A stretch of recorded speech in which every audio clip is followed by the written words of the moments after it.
Viewers, আমি দেবলীনা রয়। আজকে থেকে এই চ্যানেলে প্রতিদিন আপনাদের সাথে দেখা হবে। তো আজকে যাচ্ছি আমি মেলাতে। তো দেখতে পাচ্ছেন বেরিয়ে গেছি মায়ের সাথে, দিদি আছে, টোটোতে উঠে গেছি। বেরোনোর পরই যাচ্ছি মেলার উদ্দেশ্যে। মেলাটা হচ্ছে বারুণী মেলা, আমাদের এখানকার মধ্যে বিখ্যাত মেলা। অনেক দূর থেকে লোক আসে এই মেলাতে। তো মেলায় ঢুকেই আমরা ঘাটের দিকে রওনা হয়ে গেছি স্নানের জন্য, যেহেতু এই মেলাটা স্নানের মেলা। বারুণী মেলা মানে স্নানের মেলা। তো ঘাটের দিকে যেতে যেতে দেখেছি জলটা প্রত্যেক বছরের থেকে মোটামুটি আছে। তো আমরা যেখানে স্নান করব ওটা যাওয়ার জন্য অনেকটা ভিজতে হয়েছিল এবং স্নান কমপ্লিট হয়ে গেছিলো। স্নান কমপ্লিট হয়ে আমরা গেছিলাম শিব ঠাকুরের মন্দির আছে ওখানে।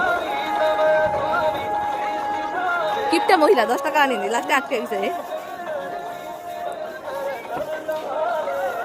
তো দেখতেই পাচ্ছেন এখানে টাকা নিচ্ছে বলে আমরা আটকে গেছিলাম।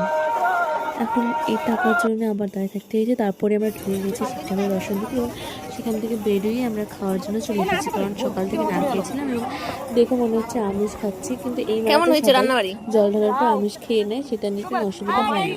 আমি রান্না করে নিয়ে এসে সবাই খাই নিল, আমাকে খেতে দিল না। আমার ভাগে কিচ্ছু নাই, দেখো ঘুগনি খাই নিছে, ঘুগনি নাই, কিচ্ছু নাই, কিচ্ছু নাই। আমি রান্না করলাম সকাল থেকে, আমাকে দিল না কিচ্ছু। এই যে কিচ্ছু নাই, সব খাই নি, সব খাই নি। দুটো রুটি রাখছে আমার জন্য, আর আমি ওদেরকে ডবল ডবল ডিম দিয়েছি। আর এই যে দুটো ডিম, শুধু ডিম খাচ্ছে। তারপরে দেখা হলো একটা বাসের সাথে। এটা এত কিউট ছিল যে আমি ওকে কোলে নিয়ে নিয়েছি বাড়ি যাওয়ার পথে। তো বাড়ি যাব, এর সাথেই যাব অবশ্য, দেখতেই পাচ্ছেন। বাড়ি আসলে যত সব পার্সেন্ট আমার মাঝে যাবে। আমার মায়ের বাড়ি যাওয়া নিয়ে টেনশন হতে গেছিলো। এই কথাটা না শোনালেই নয় আপনাদের। আসার ইচ্ছা নাই, তার জন্য বাড়ি বলছে না না না না, আমি বসে থাকি, আমি যাওয়া আসা দেখি, এখানে শান্তি ছিল। আমি এখন আসতে চাচ্ছিলাম না, সন্ধ্যাবেলা আসতে চাচ্ছিল, কোনো মুখে দিয়ে কাজ করে চলে আসলো বাড়িতে। আমার নামলে আমাকে বাসন মাঝে যাবে।